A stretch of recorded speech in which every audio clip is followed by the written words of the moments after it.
আসসালামু আলাইকুম। বিটিভি চট্টগ্রামের সংবাদে সবাইকে স্বাগত জানাচ্ছি। আমি আমজাদ খান। প্রথমেই সংবাদ শিরোনাম।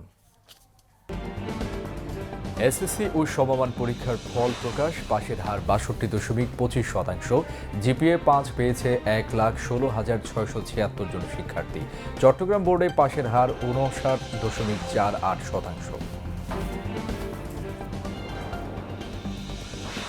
এইচডিজি বাস্তবায়নে সরকারের পাশাপাশি বেসরকারি খাত, উন্নয়ন সহযোগী ও সুশীল সমাজ সহ প্রতিটি নাগরিকের সম্মিলিত সহযোগিতা কামনা প্রধানমন্ত্রী তারেক রহমানের। ঢাকা কক্সবাজার রেলপথে বাড়ছে যাত্রীর চাপ। চলতি মাসে যুক্ত হচ্ছে আরও এক জোড়া নতুন ট্রেন।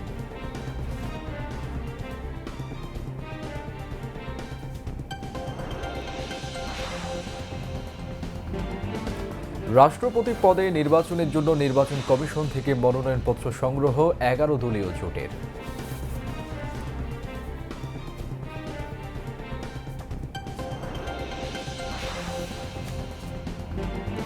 যুদ্ধ নয়, ইরানকে অর্থনৈতিক চাপে ফেলতে চায় যুক্তরাষ্ট্র, জানালেন প্রেসিডেন্ট ট্রাম্প। অবরোধ প্রত্যাহার সহ ৬ দফা দাবি না মানলে হরমুজ প্রণালী খুলবে না, জানালো ইরান।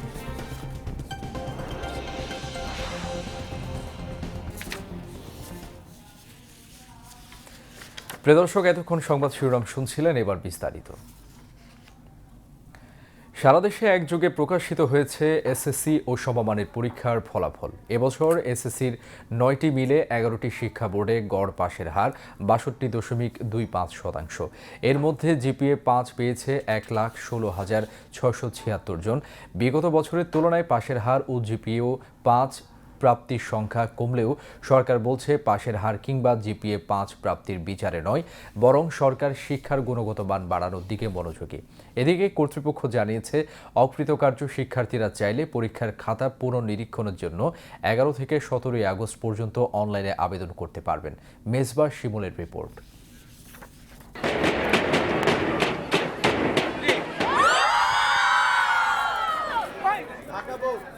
সোমবার সকালে শিক্ষা মন্ত্রণালয়ের সম্মেলন কক্ষে আনুষ্ঠানিকভাবে ফলাফল প্রকাশের উদ্বোধন করেন শিক্ষামন্ত্রী ডক্টর আ.ন.ম এহসানুল হক মিলন। এ সময় প্রধানমন্ত্রীর শিক্ষা বিষয়ক উপদেষ্টা ডক্টর মাহাদি আমিন সহ সবগুলো শিক্ষা বোর্ডের চেয়ারম্যান ও মন্ত্রণালয়ের কর্মকর্তারা উপস্থিত ছিলেন। 18,29,485 জন শিক্ষার্থী আমাদের ছিল, সে যে উত্তীর্ণ হয়েছে 11,38,877 জন। পাশের হার হয়েছে 62.25।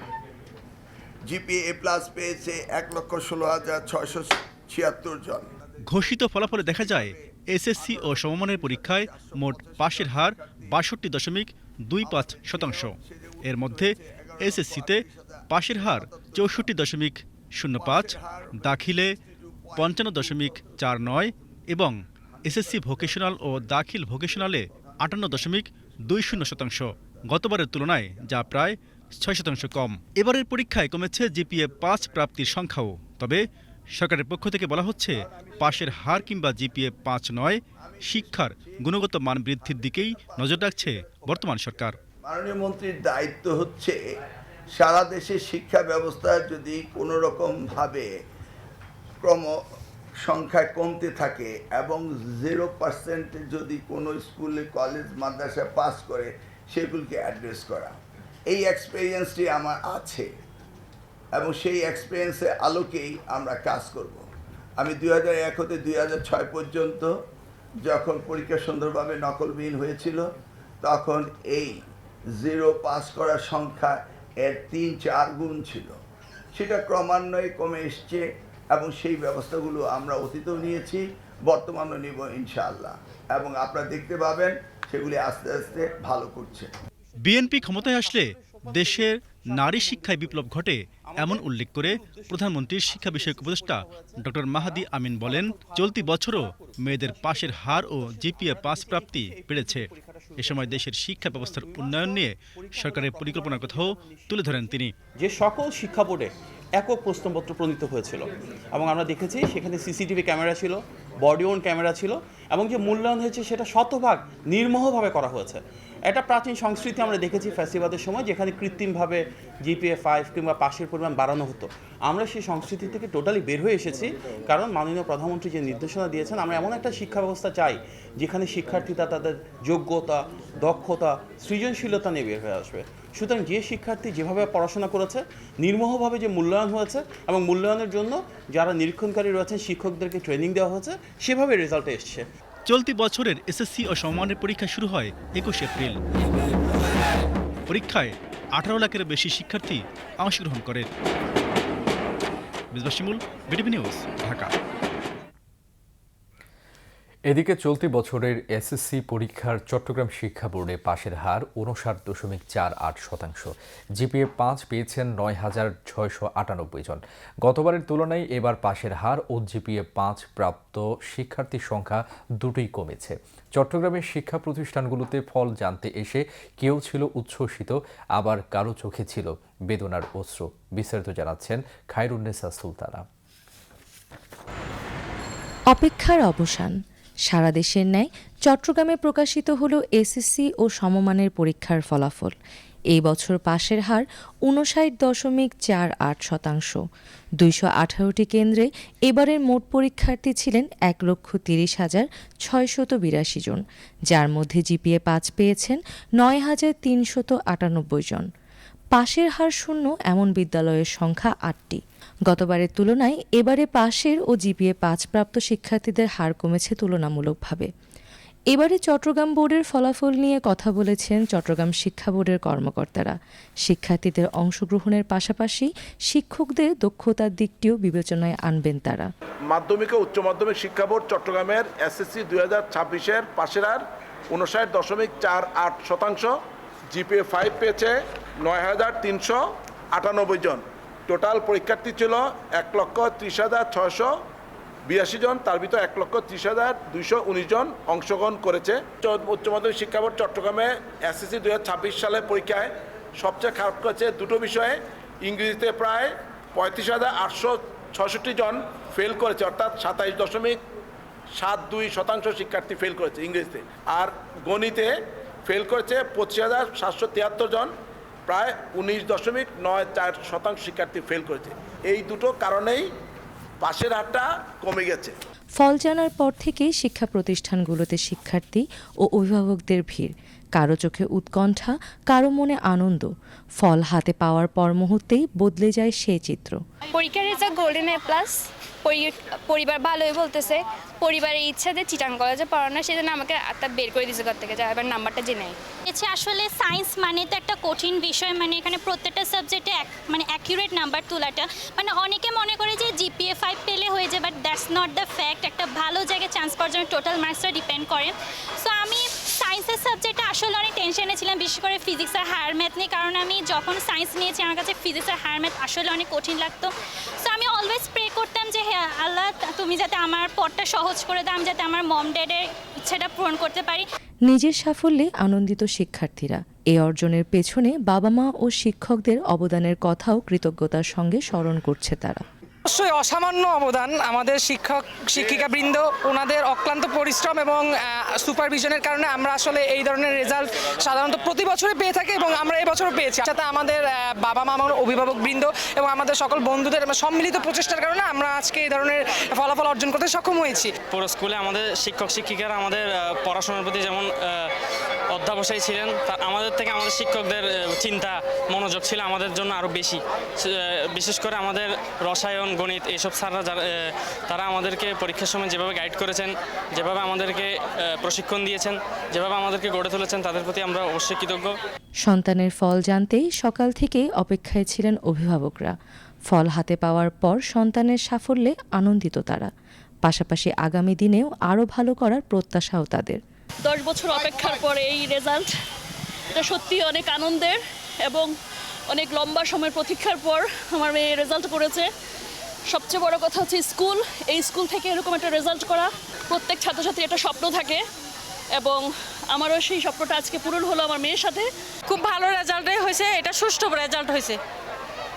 এটাতে কোনো ডিসপুট নাই। যেটা করছে আমরা মনে করছি এটা মেধার যাচাই হয়েছে, এটা আমরা শিক্ষামন্ত্রীকে ধন্যবাদ দিচ্ছি। গার্জিয়ানরা স্কুলে আর আসি না, স্টুডেন্টরা যে নিশ্চয়ই ওনারা ভালো কিছু করছেন দেখেই ভালো একটা রেজাল্ট সন্তোষজনক ফলাফল বের হয়েছে। একটি ফলাফলের সঙ্গে জড়িয়ে থাকে শিক্ষার্থী, পরিবার ও শিক্ষকদের দীর্ঘদিনের পরিশ্রম। তাই ফল প্রকাশের এই দিনে আনন্দের পাশাপাশি রয়েছে আবেগ ও নতুন স্বপ্ন। এসএসসির এই ফলাফল শিক্ষার্থীদের জীবনে খুলে দিক নতুন সম্ভাবনার দ্বার, এমন প্রত্যাশা শিক্ষক, অভিভাবক ও শুভাকাঙ্ক্ষীদের। খায়রুন্নেসা সুলতানা, বাংলাদেশ টেলিভিশন, চট্টগ্রাম। প্রধানমন্ত্রী তারেক রহমান বলেছেন, টেকসই উন্নয়ন লক্ষ্যমাত্রা এসডিজি অর্জনের জন্য সমাজের সকল স্তরে সম্মিলিত প্রচেষ্টার প্রয়োজন।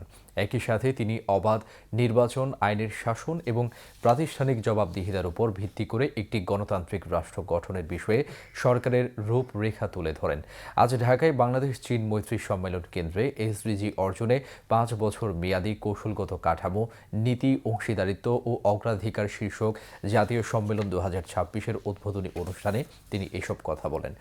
বাংলাদেশ পরিকল্পনা কমিশনের সাধারণ অর্থনীতি বিভাগ জিইডি এবং প্রধানমন্ত্রীর কার্যালয়ের গভর্নেন্স ইনোভেশন ইউনিট যৌথভাবে এই সম্মেলনের আয়োজন করে। প্রধানমন্ত্রী তারেক রহমান বলেন, বাংলাদেশ সহস্রাব্দ উন্নয়ন লক্ষ্যমাত্রা এমডিজি বাস্তবায়নে উল্লেখযোগ্য অগ্রগতি অর্জন করেছে এবং এসডিজি অর্জনের লক্ষ্যেও পদক্ষেপ গ্রহণ অব্যাহত রেখেছে। তিনি বলেন, এসডিজির মূল মন্ত্র কাউকে পেছনে ফেলে রাখা যাবে না, এর সাথে সরকারের বাংলাদেশকে অগ্রাধিকার দেওয়ার নীতির গভীর সামঞ্জস্য রয়েছে। একই সাথে সরকার সমাজের সকল স্তরের মানুষের স্বার্থ রক্ষায়ও প্রতিশ্রুতিবদ্ধ। বিএনপির অতীতের উন্নয়ন পরিকল্পনার কথা উল্লেখ করে সরকার প্রধান বলেন, তার দলের কর্মসূচিগুলো সর্বদা জনমুখী। প্রধানমন্ত্রী বলেন, 1.5 দশকেরও বেশি সময় ধরে চলা ফ্যাসিবাদী শাসন বাংলাদেশকে ঋণ ও আমদানি নির্ভর করে তুলেছে এবং শিক্ষা, স্বাস্থ্যসেবা ও পরিবেশ সহ গুরুত্বপূর্ণ খাতগুলোকে দুর্বল করে দিয়েছে। তিনি বলেন, দেশ পুনর্গঠনের জন্য একটি সামগ্রিক ও সমন্বিত উদ্যোগ প্রয়োজন, যেখানে এসডিজি এই প্রক্রিয়াকে এগিয়ে নিতে গুরুত্বপূর্ণ ভূমিকা পালন করবে। বেশি সময় ধরে ফ্যাসিবাদী শোষণ শাসন বাংলাদেশকে একটি ঋণ নির্ভর এবং আমদানি নির্ভর ভঙ্গুর রাষ্ট্রে পরিণত করেছিল। শিক্ষা, স্বাস্থ্য, পরিবেশ সহ সকল ক্ষেত্রে ভঙ্গুর এই রাষ্ট্রটি এবার পুনর্গঠনের পালা। দেশ এবং পুনর্গঠনের এই যাত্রা পথে অবশ্যই এসডিজির গুরুত্বপূর্ণ ভূমিকা অনস্বীকারযোগ্য এবং এরই অংশ হিসেবে জনগণের সমৃদ্ধি নিশ্চিত করার লক্ষ্যে বর্তমান সরকার 5 বছর মেয়াদী কৌশলগত অর্থনৈতিক কাঠামো বা 5-year স্ট্র্যাটেজিক ফ্রেমওয়ার্ক বাস্তবায়নের পদক্ষেপ গ্রহণ করেছে। এই ফ্রেমওয়ার্ক দেশের জাতীয় উন্নয়ন পরিকল্পনাকে জাতিসংঘ ঘোষিত টেকসই উন্নয়ন লক্ষ্যমাত্রা বা এসডিজির সঙ্গে সমন্বিত করেছে। বর্তমান সরকারের গৃহীত সংস্কার ও উন্নয়নের 5 স্তম্ভের মাধ্যমে দারিদ্র্য বিমোচন, সার্বজনিক সামাজিক সুরক্ষা, মানসম্মত শিক্ষা এবং স্বাস্থ্যসেবা, জেন্ডার সমতা এবং জলবায়ু সহনশীলতা এবং সুশাসন এসডিজির এই মূল অগ্রাধিকারগুলোই প্রতিফলিত হয়েছে। আমি আশা করি এসডিজি ভিলেজ বর্তমান সরকারের নির্বাচনী অঙ্গীকারকে একটি আন্তর্জাতিকভাবে স্বীকৃত ডেভেলপমেন্ট মডেল হিসেবে বিশ্বের সামনে তুলে ধরার একটি দৃষ্টান্তমূলক প্ল্যাটফর্ম হিসেবে গড়ে উঠবে। আগামী দিনের কর্মপরিকল্পনায় কয়েকটি মৌলিক বিষয়ে সরকারের দৃষ্টিভঙ্গি স্পষ্ট। একটি গণতান্ত্রিক রাষ্ট্র যেখানে থাকবে অবাধ নির্বাচন, আইনের শাসন এবং প্রাতিষ্ঠানিক জবাবদিহিতা। একটি মানবিক রাষ্ট্র যেখানে স্বাস্থ্য, শিক্ষা ও নাগরিক অধিকার হবে সার্বজনীন। অর্থ ও পরিকল্পনা মন্ত্রী আমির খসরু মাহমুদ চৌধুরীর সভাপতিত্বে অন্যান্যের মধ্যে স্থানীয় সরকার মন্ত্রী মির্জা ফখরুল ইসলাম আলমগীর, অর্থ ও পরিকল্পনা বিষয়ক প্রধানমন্ত্রীর উপদেষ্টা রাশেদ আল মাহমুদ তিতুমির, অর্থ ও পরিকল্পনা প্রতিমন্ত্রী জুনাইদ সাকি, পরিকল্পনা বিভাগের সচিব SM শাকিল আখতার এবং জাতিসংঘের আবাসিক প্রতিনিধি ক্যারল ফোল স্মেরেজুনিয়াক বক্তব্য দেন।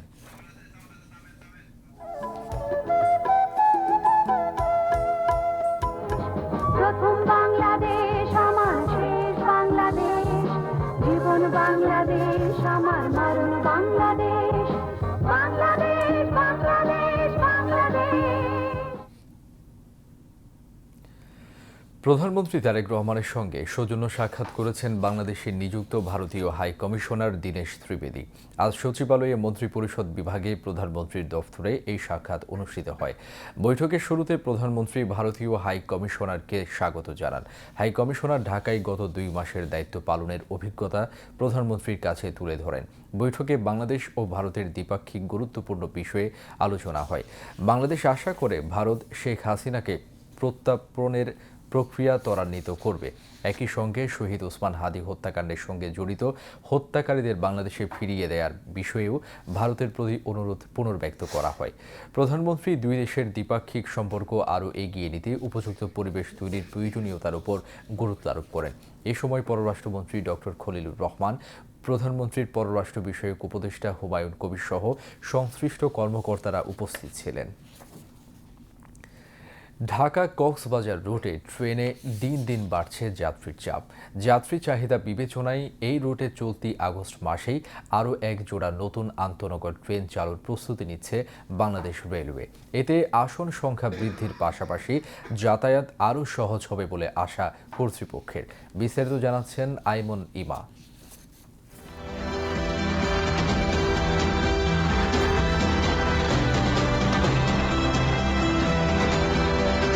সাগরের টানে প্রতিদিনই দেশের বিভিন্ন প্রান্ত থেকে কক্সবাজারে ছুটছেন হাজারো পর্যটক। সড়ক পথের পাশাপাশি দিন দিন জনপ্রিয়তা বাড়ছে আরামদায়ক রেলযাত্রার। তবে চাহিদার তুলনায় ট্রেন ও আসন সংখ্যা কম হওয়ায় প্রায়শই টিকিট পেতে চরম ভোগান্তিতে পড়তে হয় সাধারণ যাত্রীদের। টিকিট পেতে অনেক কষ্ট। আমরা প্রায় 10-15 দিন আগে এটার জন্য টিকিট কেটেছিলাম। এখন যেহেতু রেলমন্ত্রী বলেছেন আরও এক জোড়া ট্রেন চালু করবেন, সেক্ষেত্রে হয়তো আমরা টিকিট আরও সহজে পাবো। ট্রেনের মধ্যে আমরা খুব কমফোর্ট ফিল করি এবং ট্রেন অ্যাভেলেবেল হলে আমাদের জন্য আরও বেশি সুবিধা, অনেক কম খরচ। এক জোড়া ট্রেন চালানোর একটা চিন্তা ভাবনা করতেছে, এটা খুবই ভালো উদ্যোগ। কারণ আমাদের ঢাকা থেকে যে ট্রেনগুলো কক্সবাজারের উদ্দেশ্যে ছেড়ে আসে, আমরা কিন্তু সাধারণ যাত্রী টিকিটগুলো পাই না। মানে 2টা ট্রেন থাকার কারণে টিকিট পাই না। দেখা যায় টিকিট সিট স্বল্পতার কারণে কিন্তু টিকিট বাংলাদেশ রেলওয়ে দিতে পারছে না, আগেই সেল হয়ে যাচ্ছে। তো এখন এক জোড়া ট্রেন যদি বানানো হয়, সেক্ষেত্রে দেখা যায় যে আমরা টিকিটগুলো আশা করি যে ভালোভাবে পাবো। বর্তমানে ঢাকা ও চট্টগ্রাম থেকে কক্সবাজার রুটে মোট 4 জোড়া ট্রেন চলাচল করছে। পর্যটকদের ক্রমবর্ধমান চাপ সামলাতে এই সংখ্যা 5 জোড়ায় উন্নীত করার পরিকল্পনা করেছে রেলওয়ে কর্তৃপক্ষ। আগস্ট মাসে নতুন ট্রেন যুক্ত হলে আসন সংকট অনেকটাই কাটবে বলে মনে করছেন সংশ্লিষ্টরা। চট্টগ্রাম থেকে আমাদের প্রতিদিন যে ট্রেনগুলো যে 2টা ট্রেন যায়, ওই 2টা ট্রেনে আমরা প্রায় 1600-র মতো যাত্রী পরিবহন করতে পারি। বর্তমানে সিট ক্যাপাসিটি আছে 736। আর ঢাকা কক্সবাজার রুটে যে 2টা ট্রেন চলে, ওই 2টা ট্রেনেও প্রায় আমরা 1500 যাত্রীর মতো পরিবহন করতে পারি। বর্তমানে আমাদের 4 জোড়া ট্রেন চলাচল করতেছে। মহানগর জেলে আমাদের 5 জোড়া হবে। আর যদি ভবিষ্যতে আমাদের কোচ এবং ইঞ্জিন পাওয়া যায়, অ্যাভেলেবেল পাওয়া যায়, যেহেতু এই রোডে প্রচুর পরিমাণে যাত্রী চাহিদা রয়েছে, আমরা ট্রেন আরও বাড়াবো। রেলপথের আধুনিকায়ন ও যাত্রী সেবা সম্প্রসারণে সরকারের ধারাবাহিক উদ্যোগের অংশ হিসেবে ঢাকা কক্সবাজার রুটে নতুন ট্রেন চালুর এই সিদ্ধান্ত নেওয়া হয়েছে বলে জানিয়েছে রেল কর্তৃপক্ষ। মহানগর এক্সপ্রেস নামে যে ট্রেনটি চলাচল করতেছে, ওই ট্রেনটিকে মন্ত্রী মহোদয় রোড বর্ধিত করে রোড সাইড স্টেশনে যাত্রীদের কক্সবাজার ভ্রমণের সুবিধার্থে ওই ট্রেনটাকে কক্সবাজার পর্যন্ত নেওয়ার জন্য উনি একটি পরিকল্পনা নিয়েছেন। ব্রাহ্মণবাড়িয়া, ভৈরব, আখাউড়া, কুমিল্লা, ফেনী এসব স্টেশন থেকে যারা কক্সবাজার যেতে চায়, সরাসরি কক্সবাজার ট্রেনে করে চলে যেতে পারবে। আমাদের তরফ থেকে সম্পূর্ণ প্রস্তুত আছি, যদি আমরা অনুমোদন পাই আমরা পরিচালনা করতে পারবো। বাংলাদেশ রেলওয়ে কর্তৃপক্ষের আশা, নতুন এই একজোড়া ট্রেন চালু হবে কক্সবাজারমুখী যাত্রীদের চাপ সামলানোর পাশাপাশি দেশের পর্যটন খাতেও উন্মোচিত হবে সম্ভাবনার নতুন দিগন্ত। আইমন ইমা, বাংলাদেশ টেলিভিশন, চট্টগ্রাম। রাষ্ট্রপতি পদে নির্বাচনের জন্য নির্বাচন কমিশন থেকে মনোনয়নপত্র সংগ্রহ করেছে জামায়াতে ইসলামের নেতৃত্বাধীন ১১ দলীয় জোট। আজ রাজধানীর আগারগাঁওয়ের নির্বাচন ভবন থেকে মনোনয়নপত্র সংগ্রহ করেন জোটের নেতৃবৃন্দ। পরে সাংবাদিকদের ব্রিফিংয়ে জামায়াতে ইসলামের সহকারী সেক্রেটারি জেনারেল হামিদুর রহমান আজাদ বলেন, ১১ দলীয় জোট মনোনীত প্রার্থী লিবারেল ডেমোক্রেটিক পার্টি এলডিপির সভাপতি কর্নেল অবসরপ্রাপ্ত অলি আহমদের পক্ষে মনোনয়নপত্রটি সংগ্রহ করা হয়েছে। এর আগে গতকাল বাংলাদেশ জাতীয়তাবাদী দল বিএনপির প্রতিনিধি দল নির্বাচন কমিশন থেকে ২টি মনোনয়ন ফরম সংগ্রহ করে। তফসিল অনুযায়ী আগামী ২০ আগস্ট রাষ্ট্রপতি পদে নির্বাচন। মনোনয়নপত্র জমা দেয়া যাবে ১৩ই আগস্ট সকাল ১০টা থেকে বিকেল ৪টা পর্যন্ত। জুলাই গণ অভ্যুত্থানে মানবতা বিরোধী অপরাধের মামলায় ওবায়দুল কাদের সহ ৭ আসামির বিরুদ্ধে যুক্তিতর্ক উপস্থাপন আগামীকাল পর্যন্ত মুলতবি করেছেন আন্তর্জাতিক অপরাধ ট্রাইব্যুনাল। বিচারপতি নজরুল ইসলাম চৌধুরীর নেতৃত্বাধীন ট্রাইব্যুনাল ২-এ আজ রাষ্ট্রপক্ষের চতুর্থ দিনের মতো যুক্তিতর্ক উপস্থাপন শেষে এই দিন ধার্য করা হয়। জুলাই আন্দোলনকারীদের উপর হামলার সংবাদ প্রচার করা টেলিভিশন চ্যানেল বন্ধ করতে তৎকালীন তথ্য প্রতিমন্ত্রী মোহাম্মদ আরাফাতকে নির্দেশ দেন ওবায়দুল কাদের। যুক্তিতর্ক উপস্থাপনকালে এই সংক্রান্ত একটি অডিও ক্লিপ প্রমাণ হিসেবে ট্রাইব্যুনালে আজ দৃষ্টি আকর্ষণ করেন প্রসিকিউশন। এদিকে ট্রাইব্যুনাল ১-এ পতিত আওয়ামী লীগ সরকারের শাসনামলে শতাধিক গুম খুনের ঘটনায় মানবতা বিরোধী অপরাধের মামলার আসামি সাবেক সেনা কর্মকর্তা জিয়াউল আহসানের বিরুদ্ধে সাক্ষ্য গ্রহণ চলে। আজ এই মামলার সাক্ষী লেফটেন্যান্ট কর্নেল অবসরপ্রাপ্ত রফিকুল ইসলামকে জেরা করেন আসামি পক্ষের আইনজীবী। পরে একই ট্রাইব্যুনালে জুলাই গণ অভ্যুত্থানে মানবতা বিরোধী অপরাধের মামলায় সজীব ওয়াজেদ জয় ও জুনাইদ আহমেদ পলকের বিরুদ্ধে মামলাসহ রাশেদ খান মেনন ও কামরুল ইসলামের বিরুদ্ধে মামলার সাক্ষ্য গ্রহণ অনুষ্ঠিত হয়। এবার আন্তর্জাতিক সংবাদ।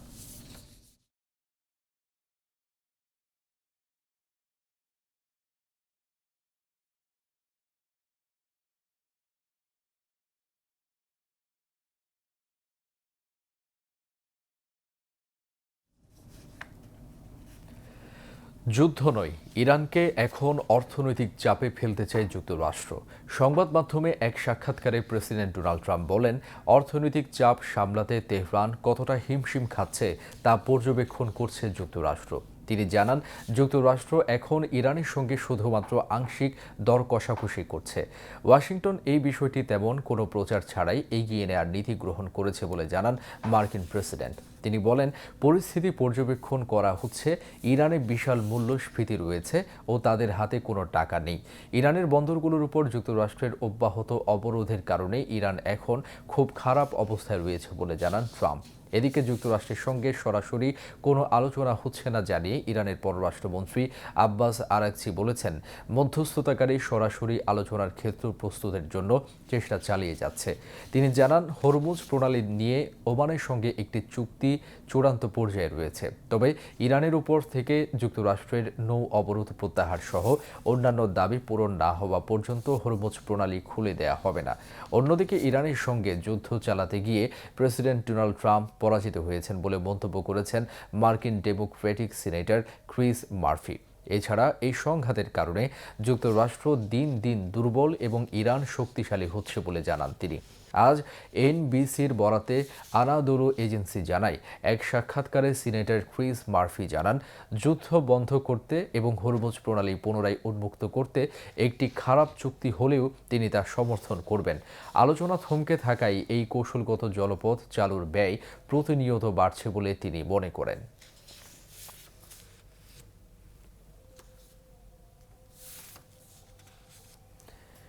এদিকে হরমুজ প্রণালীর দক্ষিণ করিডোরে মার্কিন সমর্থিত বাণিজ্যিক নৌপথে একটি তেলের ট্যাঙ্কার লক্ষ্য করে ইরান একাধিক ক্ষেপণাস্ত্র হামলা চালিয়েছে।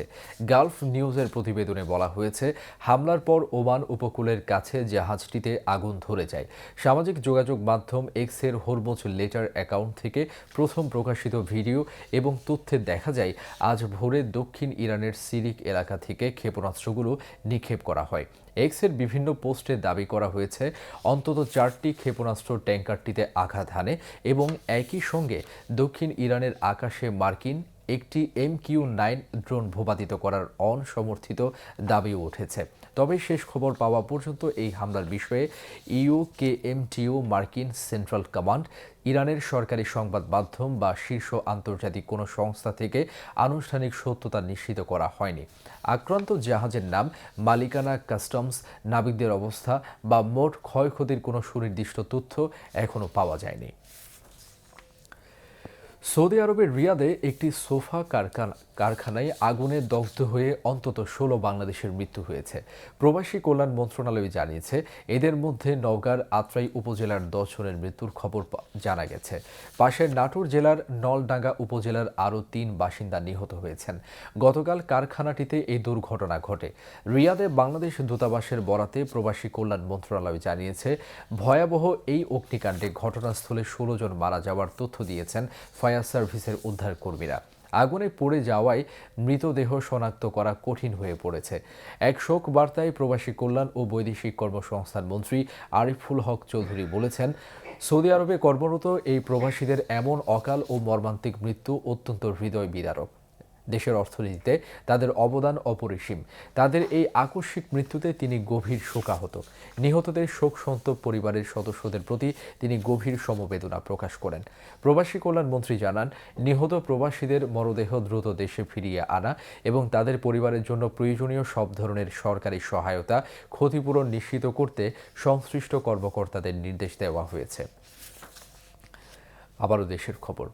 এবার সংবাদের সত্যতা যাচাই ভিত্তিক পরিবেশনায় ফ্যাক্ট চেক, সত্য জানুন।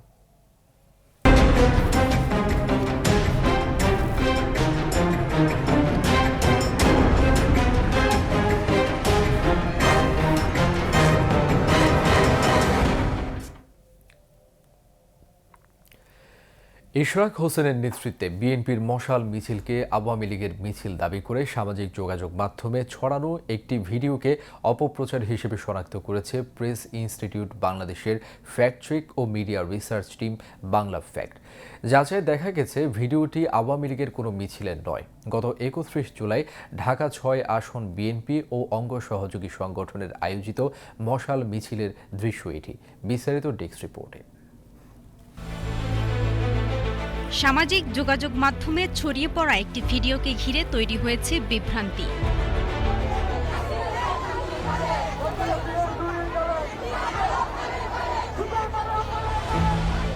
ভিডিওতে মশাল হাতে মানুষের মিছিলের দৃশ্য দেখিয়ে দাবি করা হয়, দেশ রক্ষায় আওয়ামী লীগ মশাল মিছিল করছে। তবে অনুসন্ধানে বেরিয়ে এসেছে ভিন্ন তথ্য। ফ্যাক্ট চেক করে জানা যায়, ভিডিওটি আওয়ামী লীগের কোনো মিছিলের নয়। যাচাই অনুযায়ী গত 31 জুলাই ঢাকার একটি মশাল মিছিলের ভিডিওকে ভিন্ন দাবিতে সামাজিক যোগাযোগ মাধ্যমে ছড়িয়ে দেওয়া হয়। ফ্যাক্ট চেক অনুযায়ী প্রধানমন্ত্রী তারেক রহমান সহ বিএনপি রাজনীতিকদের নিয়ে কথিত কটূক্তির প্রতিবাদে ঢাকা 6 আসনের সংসদ সদস্য ও মুক্তিযুদ্ধ বিষয়ক প্রতিমন্ত্রী ইশরাক হোসেনের নেতৃত্বে মশাল মিছিল করে ঢাকা 6 আসন বিএনপি এবং এর অঙ্গ সহযোগী সংগঠন। সেই মিছিলের দৃশ্যই আওয়ামী লীগের মিছিল হিসেবে প্রচার করা হয়েছে বলে জানিয়েছে ফ্যাক্ট চেকিং টিম।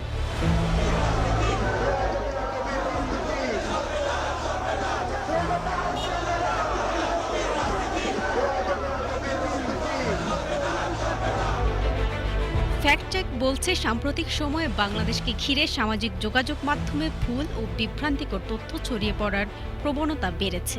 বিশেষ করে রাজনৈতিক দল, সংগঠন এবং বিভিন্ন সাম্প্রতিক ঘটনাকে কেন্দ্র করে পুরনো বা ভিন্ন ঘটনার ছবি ও ভিডিও নতুন দাবিতে ছড়িয়ে দেওয়ার ঘটনা শনাক্ত হচ্ছে। এই ধরনের অপতথ্য মানুষের মধ্যে বিভ্রান্তি তৈরি করতে পারে বলে মনে করছেন সংশ্লিষ্টরা। Zakia Zaman, Anika, BTV news. Lions club of Chittagong diamond সিটির 2025-26 সেবাবর্ষের বিদায়ী কমিটির দায়িত্ব হস্তান্তর, 2026-27 সেবাবর্ষের নতুন কমিটির দায়িত্ব গ্রহণ ও নতুন সদস্যদের শপথ গ্রহণ অনুষ্ঠিত হয়েছে। গতরাতে নগরীর একটি রেস্টুরেন্টে অনুষ্ঠানে প্রধান অতিথি ছিলেন লায়ন্স ক্লাব ইন্টারন্যাশনাল জেলা 315B4-এর নবনির্বাচিত জেলা গভর্নর লায়ন মোহাম্মদ কামরুজ্জামান লিটন। তিনি মানব সেবায় প্রতিশ্রুতির উপর গুরুত্ব আরোপ করেন। পরে নতুন সদস্যদের শপথ পাঠ করানো ও লায়ন্স পিন পরিয়ে দেওয়া হয়। অনুষ্ঠানে লায়ন্স নেতৃবৃন্দ, ক্লাব সদস্য ও বিশিষ্ট ব্যক্তিরা উপস্থিত ছিলেন। এবার শেয়ার বাজারের খবর।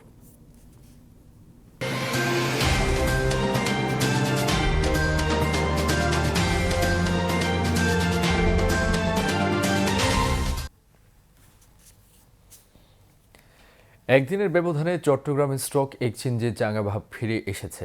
আজ শেয়ার লেনদেন ও মূল্যসূচক দুটোই বেড়েছে। দিন শেষে সার্বিক সূচক দাঁড়িয়েছে 15,628.83, যা গতকালের চেয়ে শতকরা 0.06 বেশি। এছাড়া সিএসসি 30-এর মূল্যসূচক দাঁড়ায় 13,996.24, যা গতকালের চেয়ে শতকরা 0.006 বেশি। আজ 212টি কোম্পানির 55,15,485টি শেয়ার লেনদেন হয়, যার মূল্য 35,56,90,000 টাকারও বেশি। এর মধ্যে 85টি কোম্পানির শেয়ারের দাম বেড়েছে, 99টির কমেছে এবং 28টির দাম অপরিবর্তিত রয়েছে। এবার আবহাওয়ার খবর।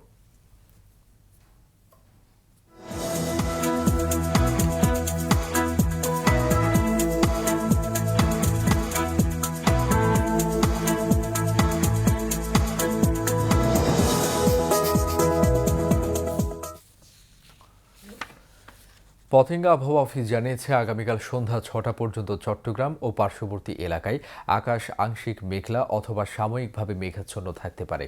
সেই সাথে অস্থায়ীভাবে অনেক জায়গায় দমকা বা ঝোড়ো হাওয়া সহ হালকা থেকে মাঝারি ধরনের বৃষ্টি অথবা বজ্রসহ বৃষ্টিপাত এবং কোথাও কোথাও মাঝারি ধরনের ভারী বর্ষণের সম্ভাবনা রয়েছে। দিন ও রাতের তাপমাত্রা সামান্য বৃদ্ধি পেতে পারে। পরবর্তী 24 ঘন্টায় আবহাওয়ার সামান্য পরিবর্তনের সম্ভাবনা রয়েছে। নগরীতে আজ সর্বোচ্চ তাপমাত্রা ছিল 33.2 ডিগ্রি সেলসিয়াস, যা স্বাভাবিকের চেয়ে 2.1 ডিগ্রি বেশি, এবং সর্বনিম্ন তাপমাত্রা ছিল 26.7 ডিগ্রি সেলসিয়াস, যা স্বাভাবিকের চেয়ে 1.6 ডিগ্রি বেশি। আগামীকাল চট্টগ্রামের সূর্যোদয় 5টা 29 মিনিটে এবং সূর্যাস্ত 6টা 27 মিনিটে। এবার জানিয়ে দিচ্ছি কর্ণফুলী নদীতে আগামীকালের জোয়ার ভাটার সময়সূচি। জোয়ার শুরু হবে ভোর 5টা 56 মিনিটে, ভাটা বেলা 11টা 43 মিনিটে এবং পরবর্তী জোয়ার শুরু হবে সন্ধ্যা